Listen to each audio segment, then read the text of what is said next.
So yun, good morning mga katrops. Panibagong araw at panibagong vlog na naman tayo. Ayan. So bali nanguha nga tayo dito ng talbos ng ng palaya. So bali ito, nakuha na rin ng talbos yung bandaron. So kuha tayong pang ulam. Ayan. Nakakuha tayo. Saka yung hagod. Ayan sa taas.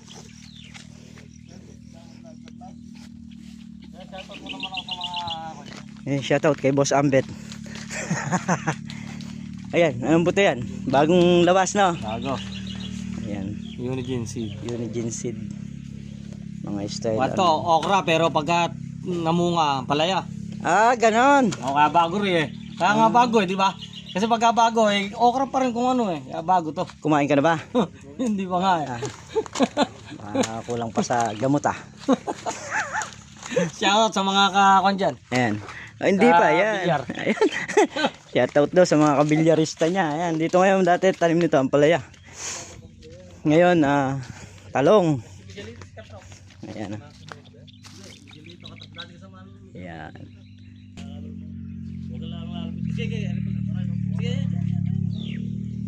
Nakuha tayo ng hagod. So dito naman sa bukid. Kita mo, hindi wag na may marumi. Yung tugling na malinis eh. Hindi kailangan yung marumi pakita mo para mababas yung nagtatrabaho. Pagka kasi yung malinis, antimano sasabihin nila. Pero ang palaya ako ro, kahit mo parang wag kang mag-uuhulog ng karayo. Hindi makikita. Makikita.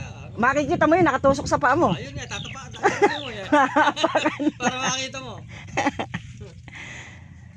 So ayan, pag lumusong ka sa bukid, kung anong meron, nakapag-uwi ka na ng dito. Tataniman pa namin ng kamatis, darating nga ngayon pula eh. Ano?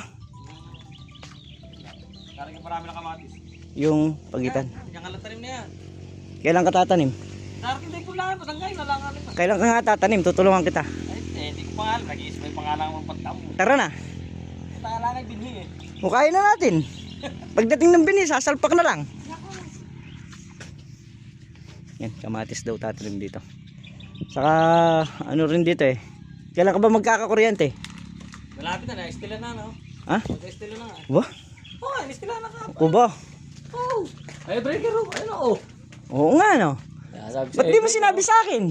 Eh, parang Sana ako na lang nag-istila. akala ko nasa kuwang ka na naman sa pulong karagatan. Ay? Oo. Oo. So yun. Ito mga traps, yung taga sa amin nakakuha ng kalamansi dito sa may bagong sikat. Narentahan niya. Ang tao natin dito na inilagay si paring Carlo. Ayan. Ito nasunog to nung nagsunog yung may-ari. So binilang na rin natin, papalitan ng puno yan.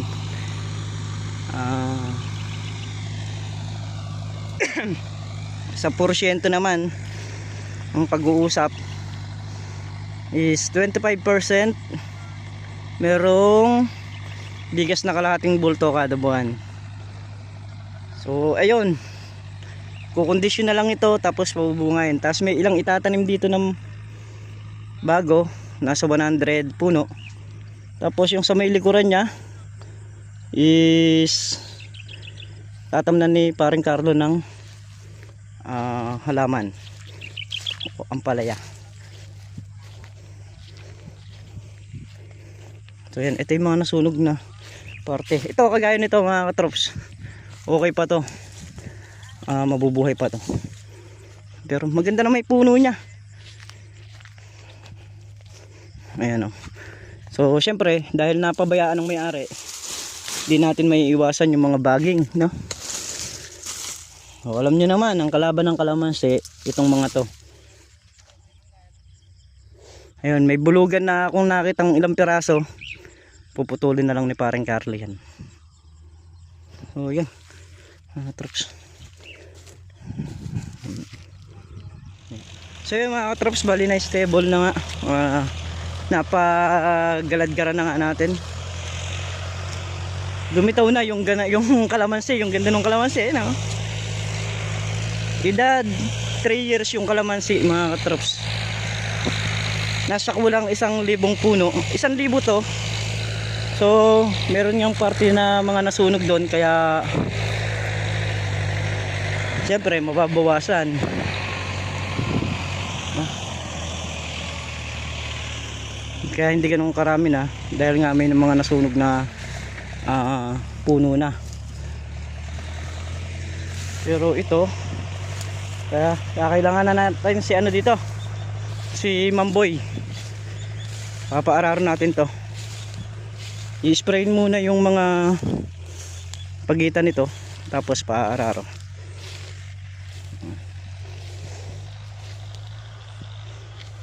Para mapaganda ng husto yung kalamansi. Hahawak dito si Paring Carlo. Tutulungan natin kung ano yung may tutulong natin sa kanya.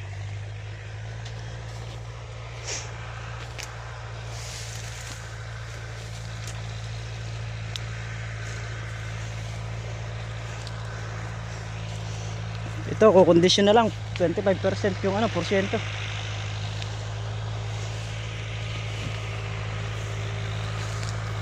Merong ilang bulugan na tatanggalin. Ayan, kagaya nung mataas na yun, mga bulugan. Tatanggalin yun. Yung pagitan na lang ang mayroong sukal niyan. I-spray naman yan.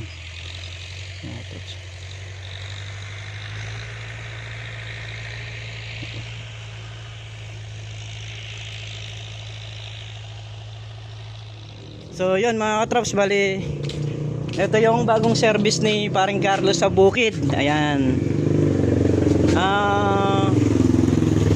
Sasabitan ng ano yan, kulong-kulong. Kasi yun yung pinuntahan natin kalamansi kanina. Meron siyang pa-service. Dahil nga pag naghahakot ng mga gamit, ng mga makina, so may sasakyan. Kaya ito, bagong bago bago lang. Ayan traps. Service ni Paring Carlo. Layan ko rin naman si Paring Carlo doon sa kalamansi na yun mga traps. Di naman din natin pababayaan. Good luck kay Paring Carlo. Dito na tayo sa bahay. Good luck sa kanila. Ayan.